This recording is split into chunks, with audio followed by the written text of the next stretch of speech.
अगर हम मानव सभ्यता के पिछले 1 लाख साल पुराने इतिहास को देखें तो हम पाएंगे कि अफ्रीका में मानव के जन्म से लेकर अब तक हुए क्रमिक विकास के कारण मानव सभ्यता समय के बीतने के साथ और ज्यादा विकसित होती रही है।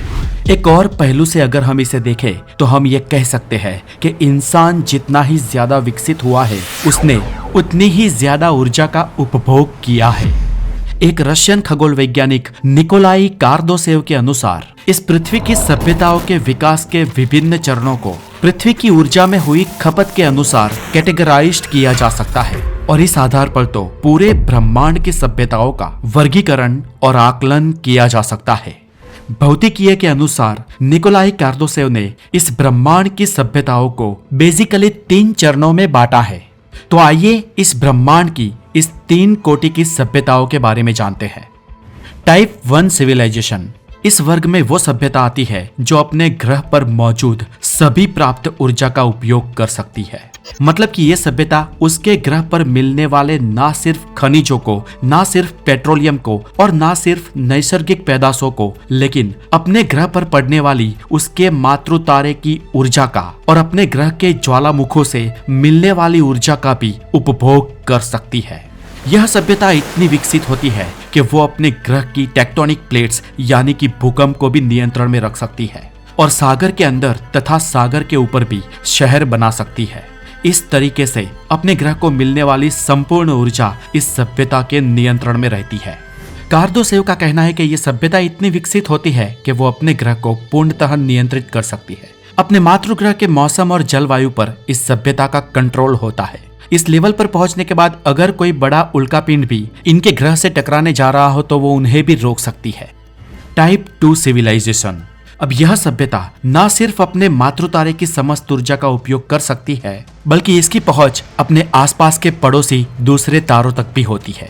रशियन भौतिक शास्त्री निकोलाई कार्दोसेव का कहना है कि इस कारण से ये सभ्यता प्रथम कोटि की सभ्यता से लाखों गुना ज्यादा शक्तिशाली होती है। स्टार ट्रेक जैसी मूवी में फेडरेशन ऑफ प्लैनेट जैसी सभ्यता इसी कोटि में आती है। इस सभ्यता के पास विज्ञान के लगभग सारे रहस्यों का ज्ञान है। इन्हें किसी उल्कापात, धूमकेतु, सुपरनोवा विस्फोट या किसी आपातकाल से डर नहीं है और अपने मातृ तारे के नष्ट होने की स्थिति आने पर यह सभ्यता किसी दूसरे तारे के किसी ग्रह पर भी जाकर बस सकती है। इस लेवल तक पहुंचने वाली सभ्यता को कोई भी बाहरी संकट मिटा नहीं सकता है। कुछ वैज्ञानिकों का तो ये भी दावा है कि इनके पास इतनी आधुनिक टेक्नोलॉजी होगी कि शायद वो अपने ग्रह को ही किसी और जगह पर ले जा सकते हैं। टाइप 3 सिविलाइजेशन, ये सभ्यता अपनी पूरी आकाशगंगा की ऊर्जा का उपभोग कर सकती है। ये टाइप 2 सिविलाइजेशन से 10 लाख गुना ज्यादा शक्तिशाली होती है। स्टार ट्रेक की बोर्ग सभ्यता या स्टार वॉर की एम्पायर सभ्यता इसी सभ्यता के उदाहरण है। यह सभ्यता हजारों लाखों तारों की ऊर्जा का अपितु ब्लैक होल्स की ऊर्जा का भी उपयोग कर सकती है। निकोलाई कार्दोसेव के अनुमान से यदि कोई सभ्यता अपने ग्रह की ऊर्जा का निरंतर उपयोग करती रहे और उसकी खपत से वो अत्याधुनिक साधन, टेक्नोलॉजी और यंत्रों को बनाकर कॉन्स्टेंटली प्रोग्रेस करती रहे तो वह सभ्यता कुछ हजार सालों में ही एक वर्ग की सभ्यता से दूसरे वर्ग की सभ्यता में प्रगत हो जाती है। आज का ये हमारा वीडियो दोस्तों आपको भले ही किसी साइंस फिक्शन जैसा लगता हो या अविश्वसनीय लगता हो, लेकिन अगर मॉडर्न साइंस और मॉडर्न साइंटिस्ट की माने तो ये सब चीजें कल्पना नहीं अपितु हकीकत हो सकती है। दोस्तों आप में से शायद कुछ लोग जानते होंगे कि अमेरिका, यूरोप और रशिया के वैज्ञानिकों ने एक विश्व लेवल पर बहुत ही बड़ा एक्सपेरिमेंट शुरू किया है जिसमें उन्होंने इसरो की मदद भी मांगी थी और इस वैश्विक प्रयोग में वैज्ञानिक ऊर्जा के स्रोत खोज रहे हैं। जैसे कि हम सभी जानते हैं कि पृथ्वी पर पेट्रोल, डीजल, कोयला, गैस, यूरेनियम, पावर और जितने भी एलिमेंट में ऊर्जा का स्रोत होता है उसका हम बहुत ही तेजी से उपयोग कर रहे हैं। हो सकता है कि भविष्य में हमारी ये ऊर्जा के स्रोत कम पड़ जाए, इसलिए हमारे वैज्ञानिक पृथ्वी के बाहर भी ब्रह्मांड में ऊर्जा के स्रोत ढूंढ रहे हैं। वैज्ञानिक चांद पर भी हीलियम 3 के लिए ही जाते हैं।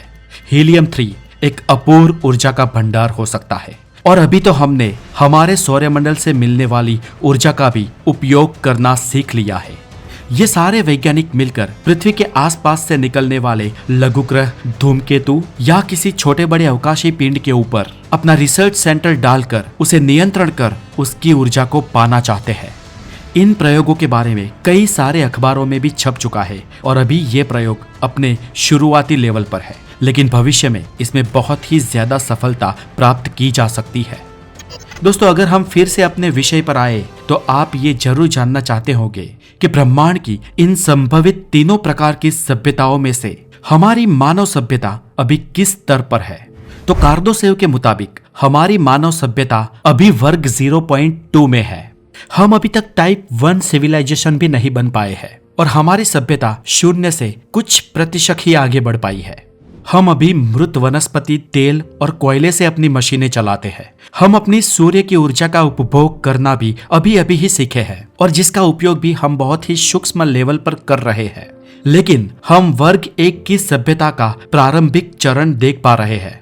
इंटरनेट का व्यापक उपयोग, लगभग समस्त विश्व का धीरे धीरे एक लय में झुकाव, सबका मेन स्ट्रीम में आना, हमारे सूर्य की ऊर्जा का उपयोग करने की शुरुआत, अंतरिक्ष में मानव सभ्यता का विकास और दूसरे अवकाशी पिंडों से ऊर्जा की खोजबीन, ये सब देखकर तो लगता है कि हम प्रथम श्रेणी की सभ्यता की ओर बढ़ रहे हैं।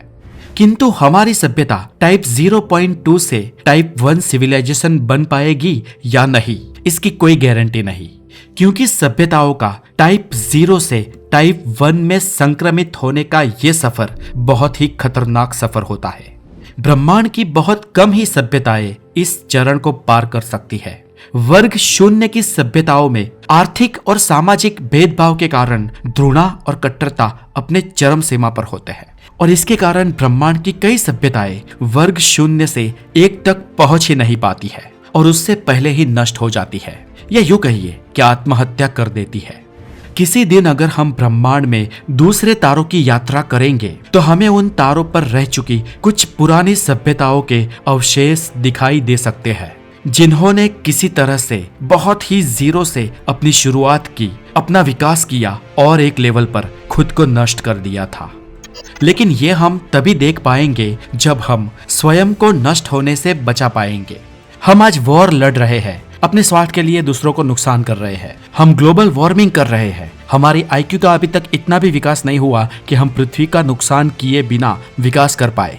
लेकिन किसी तरह इन युद्धों से और हमारी अपनी भूलों से छुटकारा पाकर अगर हम टिके रहे तो कुछ हजार सालों में टाइप 1 सिविलाइजेशन बनने से हमें कोई नहीं रोक सकता, क्योंकि पिछले लाखों सालों में हम होमो सेपियंस में से इंसान बन चुके हैं और हजारों सालों में जितनी खोजें नहीं हुई उससे ज्यादा खोजें तो हम 19वीं और 20वीं सदी में कर चुके हैं और उससे भी कई ज्यादा एडवांस खोजें आज हम 21वीं सदी में कर रहे हैं। सदियों का विकास अब सालों में और सालों का महीनों में हो रहा है और अगर हम इसी तरह अपने आप को बचाते हुए विकास कर सके तो कार्दोसेव के मुताबिक हम टाइप 1, टाइप 2 और उसके बाद टाइप 3 कोटि की सिविलाइजेशन बन जाएंगे।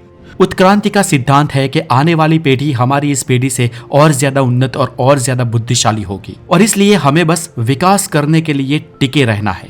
हम जैसे जैसे पहली कोटि की सभ्यता तक आगे बढ़ते रहेंगे, हम जात पात, आतंकवाद, युद्धों और स्वार्थ से ऊपर उठते जाएंगे। अगर मानव सभ्यता ऐसे ही विकास करती रही और आगे भविष्य में हम टिके रहे तो ये बात तय है कि पृथ्वी का रोटेशन स्लो होने वाला है। लगभग 50,000 साल बाद ही हमें हमारी घड़ियों में 24 घंटे में नए 1 सेकंड को जोड़ना होगा। कुछ हजारों सालों में तो हम इतना विकास कर पाएंगे कि हम मार्स पर जाके बसे होंगे। हम महासागरों में अंदरूनी घर बना पाएंगे और मैग्मा की और धरती पर पड़ने वाली सूरज की संपूर्ण एनर्जी का हम उपयोग करना सीख लेंगे। हम धरती के आसपास मंडराने वाले उल्काएं और धूमकेतुओं की नैसर्गिक एनर्जी का भी शायद उपयोग करना सीख लेंगे और किसी तरह हम टिके रहे और करीब हम लोग 1 मिलियन साल पार कर लेते हैं तो मान लो हम ब्रह्मांड की तीसरी कोटि की सभ्यता का चरण पा लेंगे और उतनी उन्नत, उतनी विकसित, उतनी सभ्य और उतनी अद्भुत वो स्थिति होगी जिसकी हम कल्पना भी नहीं कर सकते। हो सकता है कि उस वक्त हमारे इंसानों का जीवन भी बहुत लंबा हो। शायद वो लोग आर्टिफिशियल इंटेलिजेंस का इतना उपयोग कर सके कि वो अपनी कॉन्शियसनेस को एक इंसान से दूसरे इंसान में ट्रांसफर करने में सक्षम हो जाए। यहाँ पर दोस्तों हम एक सवाल की भी चर्चा कर लेते हैं जो हमेशा पूछा जाता है कि क्या उच्च वर्ग की सभ्यताएं निम्न वर्ग की सभ्यताओं पर आक्रमण कर सकती है? तो दोस्तों लगभग ऐसा नहीं होगा, याद रहे कि वर्ग शून्य की या इसके आसपास की सभ्यता ही किसी भौतिक वस्तु के कारण किसी पर आक्रमण करती है, पर उच्च वर्ग की सभ्यता इतनी उन्नत होती है कि कोई हिंसा या आक्रमण किए बिना ही अहिंसक रूप से वह अपनी उपयोगी चीजों को पा सकती है। वर्ग 3 की सभ्यता का रवैया हम इंसानों के लिए करीब करीब वैसा ही होगा जैसा कि हमारा रवैया चींटियों के या बहुत ही छोटे जीवों के लिए होता है। हम झुककर चींटियों के मोती या आभूषणों को नहीं देखते या ये भी नहीं देखते कि उनके पास क्या है या क्या नहीं है, सिर्फ उनकी उपेक्षा कर हम आगे बढ़ जाते हैं। और चींटियां भी हमारे आक्रमण की चिंता नहीं करती है। वर्ग 3 और वर्ग 1 की सभ्यताओं के बीच की खाई हमारी और चींटियों के बीच की खाई से भी ज्यादा गहरी और ज्यादा बड़ी है। इसलिए हमें बहुत ही उन्नत सभ्यताओं से डरने की कोई जरूरत नहीं। और अगर हम खुद अपने आप को किसी तरह बचाकर भविष्य में कोई उन्नत सभ्यता बन पाते हैं तो ब्रह्मांड की दूसरी किसी सभ्यता को हमसे डरने की जरूरत नहीं पड़ेगी। तो दोस्तों, कैसा लगा आज का हमारा ये वीडियो हमें कमेंट बॉक्स में जरूर बताएं और प्लीज हमारे चैनल के विकास के लिए हमें सपोर्ट करें। इस वीडियो को हो सके उतने लाइक और हो सके उतना शेयर करें और हमारे चैनल द नॉलेज को जरूर सब्सक्राइब करें। आगे फिर मिलेंगे ऐसे ही एक वीडियो के साथ। तब तक अपना बहुत सारा ध्यान रखें। Have a wonderful day. Take care.